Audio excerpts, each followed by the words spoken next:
அனைவருக்கும் வணக்கம். மதுரை மாநகர திமுக செயலாளரும் மதுரை வடக்கு தொகுதியினுடைய சட்டமன்ற உறுப்பினருமான தளபதி அவர்கள் காங்கிரஸ் கட்சி குறித்து கடுமையாக பேசியிருப்பது காங்கிரஸ் கட்சிக்குள்ள கொந்தளிப்பை ஏற்படுத்தியிருக்குது.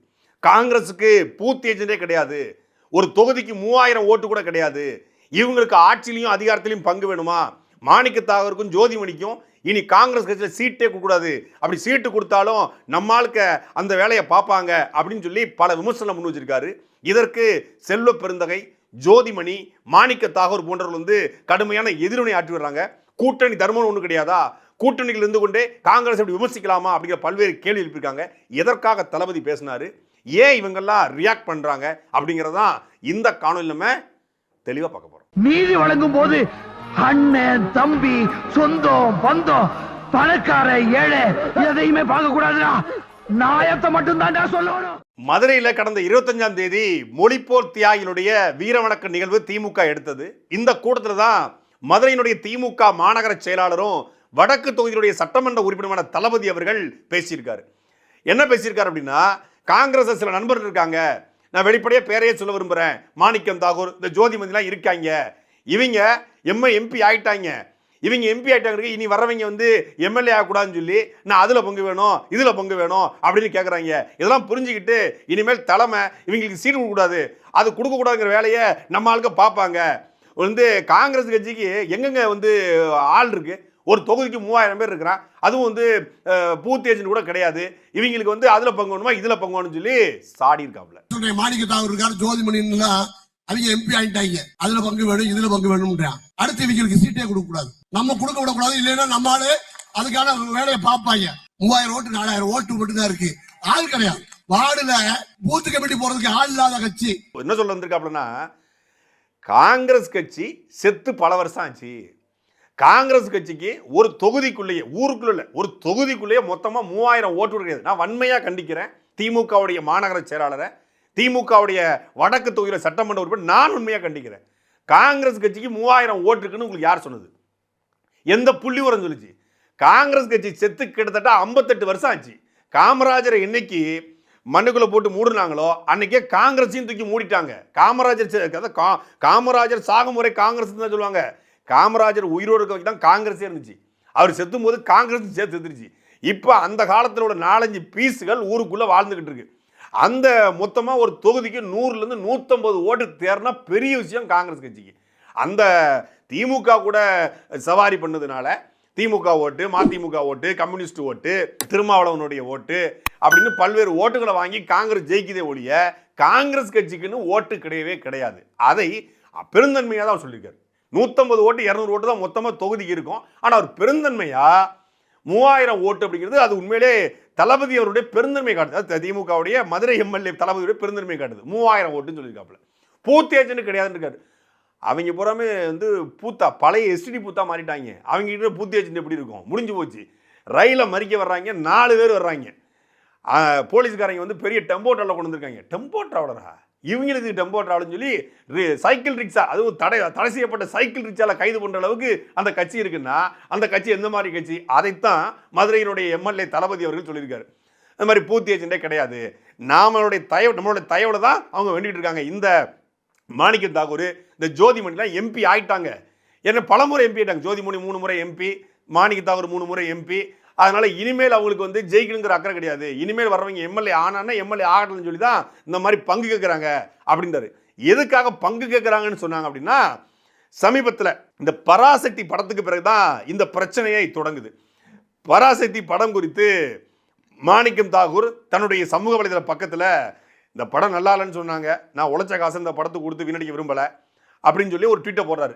திமுக காரப்புறம் கொந்தளிச்சு இந்த மாதிரி ஒரு மொழிப்போர் படத்தை, அந்த படத்தில் காங்கிரஸுடைய துரோகங்களை சொல்லியிருப்பதனால, இந்திரா காந்தி நேருடைய துரோகங்களை சொல்லியிருப்பதனால, அன்னைக்கு இருந்த பக்த வளர்ச்சி துரோகத்தை சொல்லியிருப்பதனால இப்படி மாணிக்க தாகூர் பேசுறாருன்னு சொல்லி கடுமையாக இது பண்ணுறாங்க. அப்புறம் இந்தி அரக்கி அப்படிங்கிற வார்த்தையெல்லாம் மாணிக்க தாகூர் ட்ரிகர் ஆயிடுறாப்புல.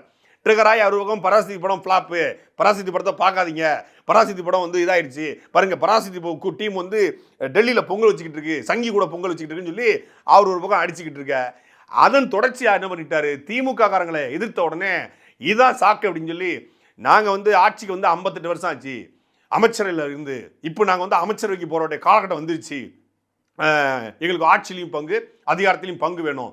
இந்த அமைச்சரவையில் 2வது முறை ஸ்டாலினை வந்து வெற்றி பெற வைக்க நாங்கள் உழைப்போம். அந்த அமைச்சரவையில் காங்கிரஸுடைய அமைச்சர்கள் எங்களுக்கு வந்து அமைச்சரவைக்கு போவாங்க அப்படின்னு பேசுகிறார்.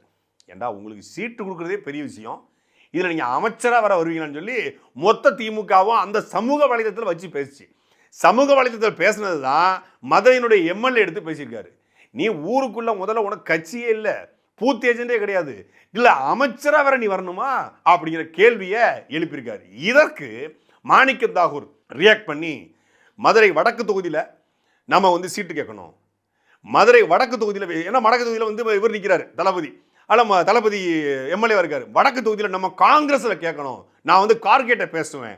இந்த பிள்ளைங்கள்லாம் வந்து ஸ்கூலில் வந்து ஒரு பையன் அடிச்சிட்டான் அப்படின்னா, நான் இப்போ எங்கள் அம்மாட்ட போய் சொல்கிறேன் பாரு, எங்கள் அப்பாட்ட சொல்கிறேன், மிஸ் இவனை கிள்ளி வச்சுட்டான் மிஸ், நான் மிஸ்ட்டை சொல்கிறேன் அப்படி. இந்த இன்டர்வல் பீரியடில் வந்து ஏதாவது பக்கத்து பையன் வந்து கிள்ளி வச்சுருவான், இல்லை அடிரப்படம் எடுத்துருவான், இல்லை பேனாவை எடுத்துருவான், பென்சில் எடுத்துருவான், இல்லை அவனோட ஸ்நாக்ஸ் பாக்ஸ் திருடிடுவான். அப்போ என்ன பண்ணுவாங்கன்னா, நான் மிஸ்டர் சொல்லுவேன் அப்படிங்கிற மாதிரி, நான் கார்கேட்டை சொல்லுவேன், எனக்கு வடக்கு தொகுதியில் சீட்டு ஒன்று கார்கேட்டை சொல்லுவேன்னு சொல்லி சின்ன பிள்ளைத்தனமாக மாணிக்கம் தாகூர் ட்வீட் போட்டிருக்காப்புல.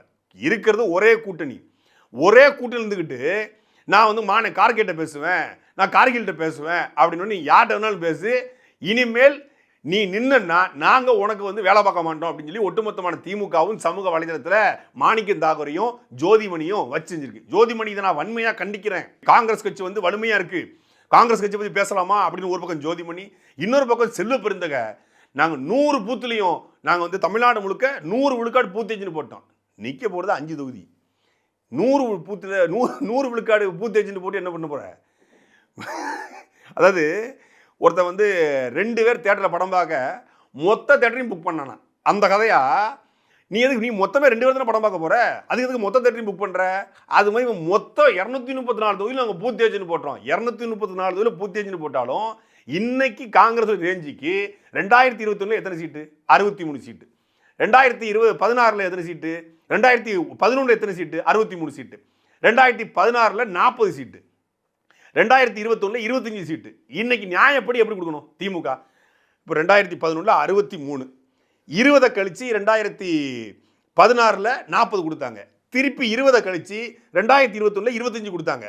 இப்போ நியாயப்படி 20 கழிச்சு 5 தான் கொடுக்கணும். 5 கொடுத்தா சரி. ஏன் 5 கொடுக்கலாம் காங்கிரஸுக்கு? காங்கிரஸுக்கு 5 தான் பொருத்தமான நம்பர். ஏன் 5 அப்படின்னா, எப்படியும் காங்கிரஸுங்கிறது ஒரு பாடையா போன கட்சி, ஒருத்தன் ஏறி படுத்துக்க பாடையை தூக்க 4 பேர், அப்படின்னா மொத்தமாக 5க்கு சரியான நம்பர் தானே.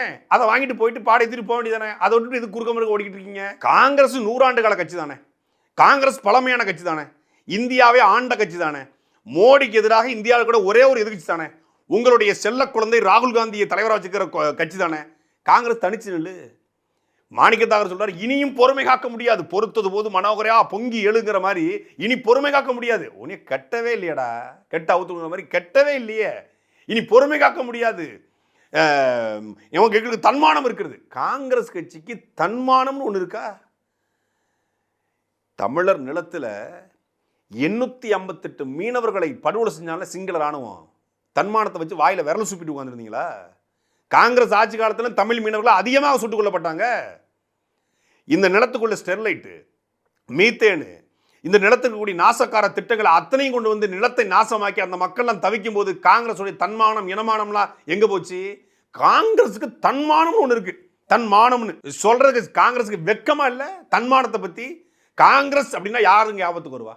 காமராஜர், பெருந்தலைவர், கிங் மேக்கர், நேர்மையினுடைய நேர் வடிவம் காமராஜர். காங்கிரஸ்னா காமராஜர், காமராஜர்னா காங்கிரஸ். அந்த காமராஜரை பத்தி ஒரு களவாணி நாய், ஒரு திருட்டு பைய அவ்வளவு கேவலமா விமர்சனம் பண்றான். காமராஜர் ஆட்சியில் கள்ள நோட்டு இருந்துச்சு, காமராஜர் சாதி பார்த்தாரு, காமராஜர் ஆட்சி வந்து வளர்ச்சியான ஆட்சி கிடையாது, காமராஜர் ஒன்றும் பள்ளிக்கூடத்தை அவர் காசில் கட்டலை, காமராஜருக்கு ஏசி போட்டு கொடுத்தோம், காமராஜருக்கு அவ்வளவு கீழ்த்தரமாக காமராஜர் கொடுத்து தொடர்ச்சியாக விமர்சனம் வைக்கப்படுது. இதே திமுக தானே வைக்குது, திமுகவோட ஆட்கள் தானே வைக்கிறாங்க, திமுகவுடைய சார்புடைய நபர்கள் தானே வைக்கிறாங்க. அப்போ உங்க தன்மானம் எங்க போச்சு? புடுங்க போச்சா? இன்னைக்கு ஆட்சியிலும் பங்கு, அதிகாரத்திலும் பங்கு இல்லை.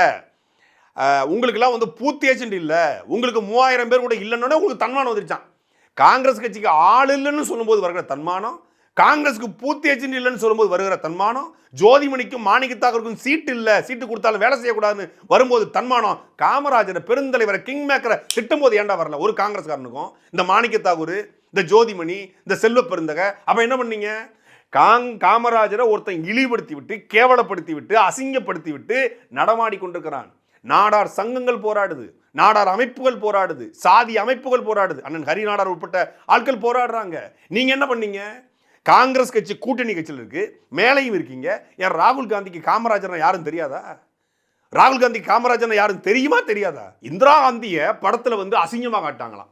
பராசக்தி படத்துல இந்திரா காந்தி இப்படியா இருப்பாங்க. அந்த இந்த படத்துல நம்ம எமர்ஜென்சி படத்துல இந்திரா காந்தியா இவங்க நடிச்சாங்க, கங்கனா ரணவத் எவ்வளவு அழகா இருந்தாங்க.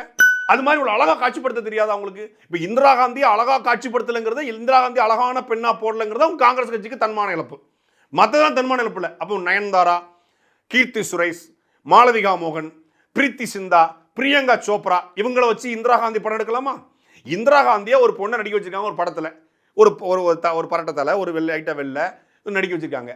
உடனே இப்படியா இருந்தாங்க இந்திரா காந்தி. இந்திரா காந்தி அவங்க பக்கத்தில் உட்காந்து பார்த்த மாதிரியும், இந்திரா காந்தியோட சொந்தக்காரங்க மாதிரியும், இந்திரா காந்தி அந்த படத்துல ஒரு காட்சிப்படுத்தியதுக்கு இந்திரா காந்தி இப்படி தான் இருப்பாங்க அப்படின்னு காட்சிப்படுத்தாங்க. அது இந்திரா காந்தியை குளோனிங் பண்ணியா கொண்டு வர முடியும்? அந்த படத்துல நமக்கு எதிராக இருந்தா கூட எமர்ஜென்சி படத்துல கங்கனா ரணவத் நல்லா பண்ணியிருந்தாங்க, எவ்வளவு அழகா இருக்காது. அது மாதிரி நீங்க அழகா பண்ண வேண்டாம். இது மாதிரி ஒரு சம்பவம் குஜராத் நடந்துச்சு, இந்த அளவுக்கு ஸ்டெப் எடுக்கல அப்படிங்கிற மாதிரி பேசிட்டு வந்திருக்காங்க. அப்ப இவரோட தன்மான இழப்புங்கிறது பராசக்தி படத்துல இந்திரா காந்தியை அழகா காட்டல, அழகான பொண்ணை இந்திரா காந்தியை நடிக்க வைக்கல. எப்படிப்பட்ட கேடுகட்ட கேவலப்பட்ட கட்சி பாருங்க காங்கிரஸ். அதுதான் பிரச்சனை ஒழிய காமராஜரை ஏசி போட்டு கொடுத்தாங்கன்னு பேசினாங்கல்ல, அப்ப எங்க போனீங்க? உங்க தன்மானம் எங்க போச்சு? அப்ப யாருமே கண்டனம் தெரிவிக்கலையே, அப்ப யாரும் வந்து கைது பண்ணணும்னு சொல்லலையே. அப்ப நீங்க ஒட்டுமொத்த காங்கிரஸும் நீங்க ஆக்டிவேட் மோடுக்கு வந்திருந்தீங்கன்னா காங்கிரஸ் தன்மானம் உள்ள கட்சி. 14,000 பள்ளிக்கூடம் கட்டி, அணைகளை கட்டி, ஏழை எளிய மக்களை படிக்க வைத்து, தொழிற்சாலைகளை தொடங்கி, நேர்மையான ஆட்சி நடத்தி, ஏழ்மையா பிறந்து ஏழ்மையா வாழ்ந்து எளிய வாழ்க்கை வாழ்ந்து இறந்து போய் சாகும்போது சட்டப்பையில 120 ரூபாய் பணத்தோட செத்து போன காமராஜரை இழிவுபடுத்தினா கூட்டணியாவது ஏதாவது நாங்க நிப்போம்டா அப்படின்னு நின்றிருந்தா காங்கிரஸ் தன்மானம் உள்ள கட்சிடா அப்படின்னு பாராட்டிருக்கலாம். காமராஜர் அவர் காசியா வச்சு படிக்க வச்சாரு, சொந்த காசியா படிக்க வச்சாரு அப்படின்னு விமர்சனம் பண்ணும்போது நீங்க ஏத்து நின்றுருந்தீங்க அப்படின்னா காங்கிரஸ் தன்மானம் உள்ள கட்சிங்க அப்படின்னு நம்ம பேசியிருக்கலாம், பாராட்டலாம். இப்போ சமீபத்தில் ஒரு ஊடகவியலாளர் முக்தார் என்பவர் காமராஜரை பத்தி அவ்வளவு விரிவா பேசினார். அப்பெல்லாம் நீங்க யாருமே வந்து கொந்தளிப்பா வரலையே, இந்த மாதிரி பேசலையே. இதற்கெல்லாம் கொந்தளிக்காத காங்கிரஸ், இதற்கெல்லாம் தன்மானம் பார்க்காத காங்கிரஸ் இப்ப ஆட்சியில பங்குலாம் இல்ல, வேணா கொஞ்சம் நொங்கு தரோம் வாங்கி நக்கிட்டு போ, சங்கூதர் காங்கிரஸ் இதுக்கட பங்கு அப்படின்னு கேள்வி கேட்ட உடனே கொந்தளிச்சிட்டாங்க. உண்மையிலே திமுக இதற்கு இந்த ஆட்சியில பங்கு அதிகாரத்துக்கு பங்கிடக்கூடாது. ஈழத்தமிழர்களை கொத்து கொத்தாக கொன்றொழித்த கட்சி அது. வெளிப்படையா பேசுவோம், ஈழத்தமிழர்கள் கொத்து கொத்தாக கொன்றளிக்கப்படுவதற்கு காரணமான கட்சி இது காங்கிரஸ் கட்சி. இங்கிருந்து பணம் கொடுத்து, இங்கிருந்து ரேடார் கொடுத்து, இங்கிருந்து ராணுவம் அனுப்பி ஒரு தாலிக்கு 1.5 லட்சம் தாலியை அறுத்தவள் சோனியா காந்தி. மறுக்க முடியுமா? யாராவது மறுக்க முடியுமா? மறுத்து பேச முடியுமா? காங்கிரஸ் ஆம்பளை ஒருத்தர் இருக்கானா இதை மறுத்து பேச? இல்லைங்க, நாங்க வந்து இது அன்பு பரோட்டமா. ஏண்டா அன்புனா உங்களுக்கு என்னன்னு தெரியுமா? அன்புனா என்னன்னு தெரியுமா? தீ பரோட்டம் சொன்ன உடனே பராசக்தி படத்துல அன்பு பரோட்டம் மாணிக்க தாக்கூர் போடுற அன்புனா என்னன்னா அது காங்கிரஸ் கட்சிக்கு தெரியுமா? கொத்து கொத்தாக 1.5 லட்சம் பேர் உங்க உடம்புல ஒரு தமிழ் ரத்தம் தானே, நல்ல தமிழ் ரத்தம், பச்சை தமிழ் ரத்தம், தூய தமிழ் ரத்தம் ஓடக்கூடிய ஒருத்தன், தமிழை தாய்மொழியா கொண்ட ஒருத்தன் காங்கிரஸ் கட்சியில மானத்தமிழன் எவனாவது இருப்பானா? மானத்தமிழன் இருப்பானா? தமிழ் தெரிந்த ஒரு பெண் பாலியல் வன்கொடுமை செய்யும் போது உங்களுக்கு கூசல? உங்க உடம்பு உங்களுக்கு மனசு கஷ்டப்படல? இசைப்பிரியாவும் ஆயிரக்கணக்கான ஈழ சகோதரிகளும் பாலியல் வன்கொடுமை செய்யப்படும் போது உங்களுக்கு மனசு கஷ்டப்படல அப்படின்னா நீ எப்படி தமிழனா இருப்ப?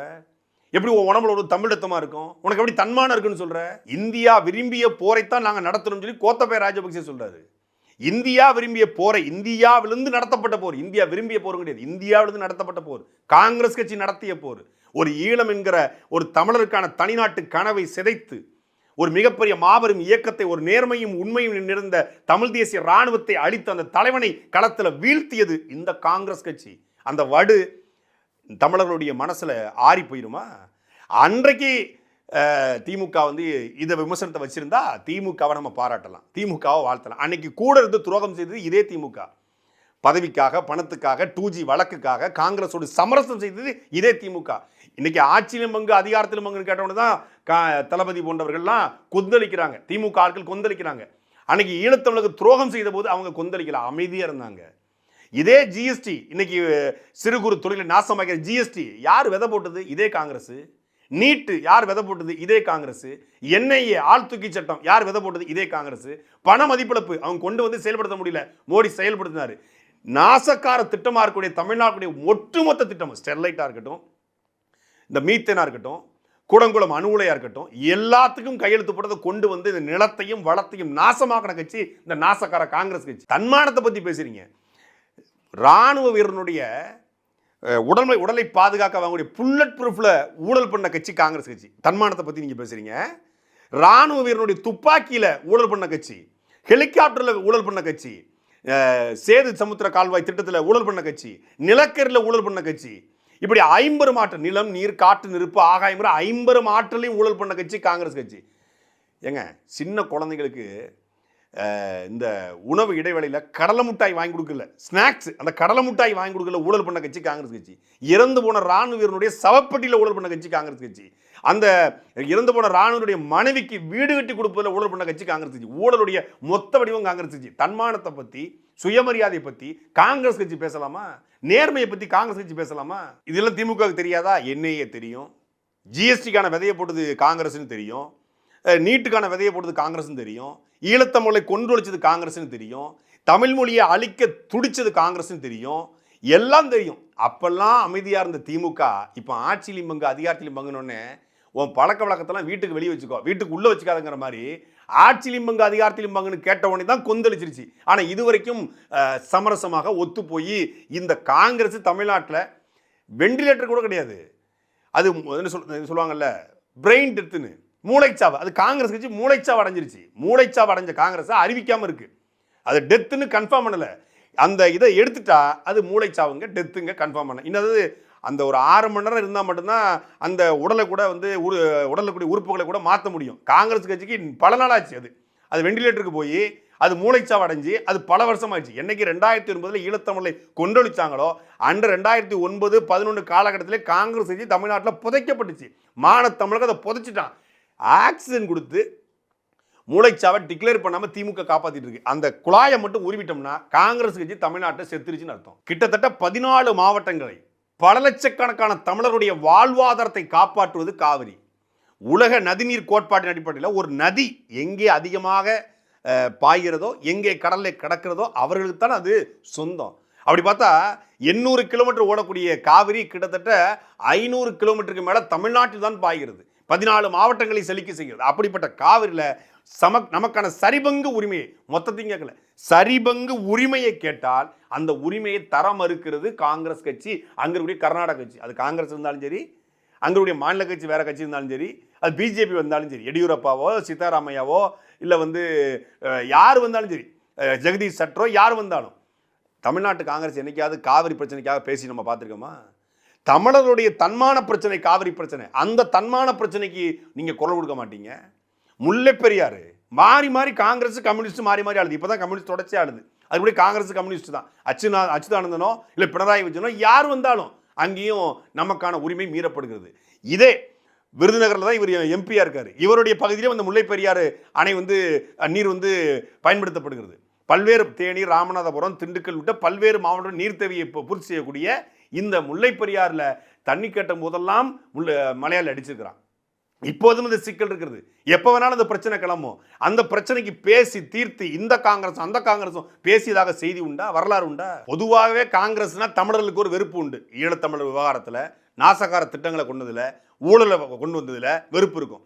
இன்றைக்கு இந்த பராசக்தி படம் வந்த பிறகு மொத்தமாகவே இந்த ஜென்சி கிட்ஸுக்கும் இளைய தலைமுறைக்கும் காங்கிரஸ் இப்படி கொத்து கொத்தாக தமிழர்களை கொண்டிருக்கா, சிவகங்கை ராஜேந்திரனுடைய மரணத்துக்கு காங்கிரஸ் தான் காரணமா, இப்படி பொள்ளாச்சியில் 200க்கும் மேற்பட்ட தமிழர்கள் திட்டமிட்டு இனப்படுகொலை போல ஒரு ஜெனோசைட் போல நடத்தப்பட்டதுக்கு காங்கிரஸ் தான் காரணமா, காங்கிரஸ் தான் இந்தி மொழியை வலுக்கட்டாயமாக திணித்து தமிழ் மொழியை அழிக்க பார்த்தாங்கிற பல விமர்சனங்களை, பல வரலாறுகளை படிக்க ஆரம்பிக்கிறார். இது ஏற்கனவே இருந்தது. இந்த படம் கொஞ்சம் சொல்லிருச்சு, ஒரு மொழிப்பற்ற விதைச்சிருச்சு. உடனே காங்கிரஸ் தாங்க முடியல. ஆஹா, காங்கிரஸ் இருந்த கொஞ்சம் நெஞ்சம் மானத்தையும் இந்த படம் வாங்கிடுச்சுன்னு அந்த படத்துக்கு எதிராகவும் அந்த படக்குழுக்கு எதிராகவும் நான் காங்கிரஸ் தான் இந்தியை திணித்ததா, காங்கிரஸ் தமிழ் மொழிக்கு எதிரானதா டிபேட். ஆமாடா, காங்கிரஸ் தமிழ் மொழிக்கு எதிரானது, இன்னைக்கு வரைக்கும் எதிரானது.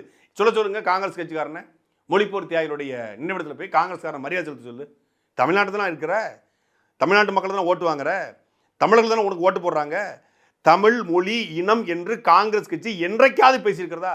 நீ உனக்கு உண்மையிலேயே நல்ல மான தமிழனுக்கு பிறந்திருந்தா மொழிப்போர் தியாகிகளுடைய வீரவணக்க நாளில் போய் நீ வீரவணக்கம் செலுத்து பார்ப்போம். சொல்லப்போனால் காங்கிரஸ் திமுகவை மிரட்டுது. நீ எனக்கு சீட்டு கொடுக்கல, எனக்கு பங்கு கொடுக்கல அப்படின்னா நான் தாவேக்காக்கு போயிடுவேன். அது ஒரு 2 வருடம் பேச விடுறது, ஒரு பொதுவான ஆளை வச்சு பேச விட்டு தாவேக்கா காங்கிரஸ் கூட்டணி வந்தால் தமிழ்நாட்டில் மிகப்பெரிய மாற்றம் வரும், எங்களுக்கு அவங்க ஆட்சியிலையும் பங்கு அதிகாரத்திலையும் பங்கு தரேன்னு சொல்கிறாங்க. அவர் யார்? சாரு. அவரே அங்கே அனாதை நின்றுட்டு இருக்காப்புல. இது ஒரு அனாதை, அது ஒரு அனாதை, 2 ஒன்று கூட நல்லா இருக்கும். ஏன்னா மிச்ச சொச்சமும் மிச்சமும் கூட்டினா அது நல்லா இருக்கும். அது கிட்டத்தட்ட ஒரு முதியோரில் நடத்திட்டு இருக்காப்புல அவர். அதிமுகலேருந்து ஜேசிடி பிரபாகர் வாங்க 72 வயசு, வாங்க செங்கோட்டையன் 74 வயசு, வாங்க கூப்பா கிருஷ்ணன் அவருக்கு 75 வயசு. அதாவது அவர் கட்சி நடத்துவார்னு பார்த்தா அதிமுகவுடைய முதியோர் இல்லத்தை இவர் நடத்திட்டு இருக்காப்புல. அதிமுகலேருந்து யாரெல்லாம் வர்றீங்களோ வாங்க இங்கே சேருங்க, உங்களுக்கான முதியோர் நம்ம நாம் தமிழ் கட்சியோட அன்பு சோழன்னு சொன்னாங்க. இப்போ திமுக அரசு கூட அந்த அன்பு சோழன்னு சொல்லி முதியோருக்கு ஆரம்பிச்சிருக்காங்க. அது நாம் தமிழ் கட்சி தான் சொல்லிச்சு. ஈழத்த தலைவர் பிரபாகரன் பண்ணார், போரில் பாதிக்கப்பட்ட வயதானவர்களுக்கான ஒரு இல்லம். அதுபோல இவர் என்ன பண்றாருன்னா அதிமுகவோட அன்பு சோலையை தமிழக வெற்றிகளும் நடத்திக்கிட்டு இருக்கு. அந்த அன்பு சோலை நடத்திட்டு இருக்கும்போது காங்கிரஸ்ல ஏற்கனவே இருக்க போற வயசான பீஸு அங்கே அந்த அன்பு சோலைக்கு போனால், அந்த முதியோர் இல்லத்துக்கு போனால் சரியாக இருக்கும். அதை போகிறது தான் சரி. ஏன்னா இந்த 2 ஒன்று சேர்றது மட்டும்தான் தமிழ்நாட்டு அரசியலாம். இப்போ குப்பையை இப்போ இந்த மூக்கில் ஒரு குப்பை, அந்த மூக்கில் குப்பைன்னா இந்த கூட்டுறவங்களுக்கு கஷ்டமாக இருக்கும். நம்ம என்ன பண்ணுறது, மொத்தமாக எடுத்து 2 ஒன்றா போட்டோம்னா ஒரேடியாக டஸ்ட்பினில் அள்ளிடுறான். அதனால் இந்த டஸ்ட்டும் அந்த டஸ்ட்டும் ஒன்றா கொடுனா டஸ்ட்பினில் அள்ளுறதுக்கு சரியாக இருக்கும். 2026 டஸ்ட்பின் வருது. சாட்டை எடுத்து நாட்டை திருத்து, இளம் தலைமுறை தானே நீ வழி